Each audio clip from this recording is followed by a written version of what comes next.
Welcome friends. প্রাথমিক শিক্ষক নিয়োগের ইন্টারভিউ সূচি প্রকাশিত হলো। কোথায় এবং কিভাবে হবে এই পরীক্ষা, জেলাভিত্তিক ইন্টারভিউ লিস্ট ও কি কি ডকুমেন্টস সাথে রাখবেন, সমস্তটাই আলোচনা করব এই ভিডিওর মাধ্যমে। চলুন শুরু করা যাক। প্রাথমিক শিক্ষক পদে চাকরির অপেক্ষায় থাকা প্রার্থীদের জন্য এলো একটি বড় আপডেট। পশ্চিমবঙ্গ প্রাথমিক শিক্ষা পর্ষদ 2025 সালের নিয়োগ প্রক্রিয়ার অধীনে পরবর্তী পর্যায়ে ইন্টারভিউ এবং অ্যাপটিটিউড টেস্টের দিনক্ষণ প্রকাশ করেছে। এই বিজ্ঞপ্তিতে মূল পঞ্চম থেকে দশম পর্যায় পর্যন্ত বিভিন্ন জেলার প্রার্থীদের ধাপে ধাপে ডেকে পাঠানোর কথা জানানো হয়েছে। আগামী মার্চ মাস থেকে মে মাস পর্যন্ত এই প্রক্রিয়া চলবে। কোথায় এবং কিভাবে হবে এই পরীক্ষা? পর্ষদের নতুন বিজ্ঞপ্তি অনুযায়ী সমস্ত পর্যায়ের ইন্টারভিউ গ্রহণ করা হবে কলকাতার সল্টলেকের সেক্টর 2 এ অবস্থিত আচার্য প্রফুল্লচন্দ্র ভবনে।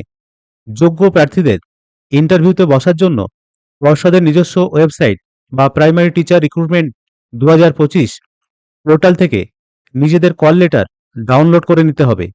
এবার আমরা দেখে নেব জেলাভিত্তিক ইন্টারভিউয়ের রুটিন। বিজ্ঞপ্তি অনুসারে কোন জেলার প্রার্থীদের কবে ডাক পড়বে তার একটি নির্দিষ্ট তালিকা দেওয়া হয়েছে।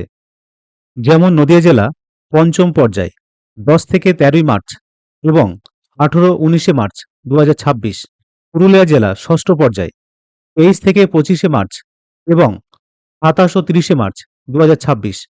বাঁকুড়া জেলা সপ্তম পর্যায় 6 থেকে 10 এপ্রিল, 16 ও 17 এপ্রিল এবং 21 থেকে 24 এপ্রিল 2026। আলিপুরদুয়ার ও দক্ষিণ দিনাজপুর অষ্টম পর্যায় 27 থেকে 30 এপ্রিল 2026। মালদহ ও পশ্চিম বর্ধমান নবম পর্যায় 5 থেকে 8 মে এবং 12 থেকে 15 মে 2026।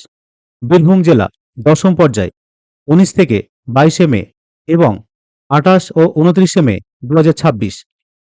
এবার আমরা দেখে নেব নথিপত্রের কি কি তালিকা বা কি কি সঙ্গে আপনাদের নিয়ে যেতে হবে। ইন্টারভিউর দিন পরীক্ষার্থীদের নিজেদের সমস্ত আসল নথির পাশাপাশি এক সেট করে নিজের সই করা জেরক্স কপি অর্থাৎ সেলফ অ্যাটেস্টেড করে সঙ্গে রাখতে হবে।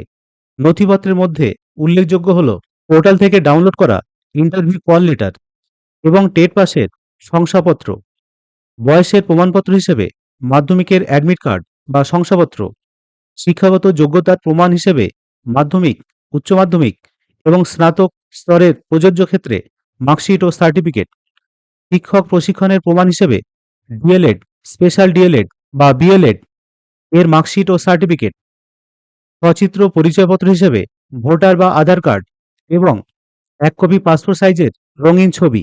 এছাড়া প্রযোজ্য ক্ষেত্রে কাস্ট সার্টিফিকেট যেমন এসসি, এসটি, ওবিসি, ইডব্লিউএস, শারীরিক প্রতিবন্ধকতার শংসাপত্র, এক্স সার্ভিসম্যান এবং প্যারা টিচারদের জন্য নিযুক্তির ও অভিজ্ঞতার প্রমাণপত্র, অতিরিক্ত কোনো শিক্ষামূলক যোগ্যতার শংসাপত্র থাকলে সেটিও রাখা বাঞ্ছনীয়। পর্ষদ স্পষ্ট করে জানিয়েছে, কোনো প্রার্থী যদি নথিপত্র বা অন্য কোনো কারণে অযোগ্য বলে বিবেচিত হন তবে তাকে কোনোভাবেই ইন্টারভিউ বা অ্যাপটিটিউড টেস্ট প্রক্রিয়ায় অংশ নিতে দেওয়া হবে না। এছাড়া বিশেষ ও অনিবার্য কারণবশত পর্ষদের সিলেকশন কমিটি এই প্রকাশিত সূচিতে সামান্য রদবদল আনার অধিকার রাখে। তাই প্রার্থীদের সবসময় আপডেট থাকতে নিয়মিত অফিসিয়াল পোর্টালে নজর রাখার পরামর্শ দেওয়া হয়েছে। যদি ভিডিওটি ইনফরমেটিভ মনে হয় তাহলে অবশ্যই লাইক, শেয়ার ও কমেন্ট করবেন। ধন্যবাদ।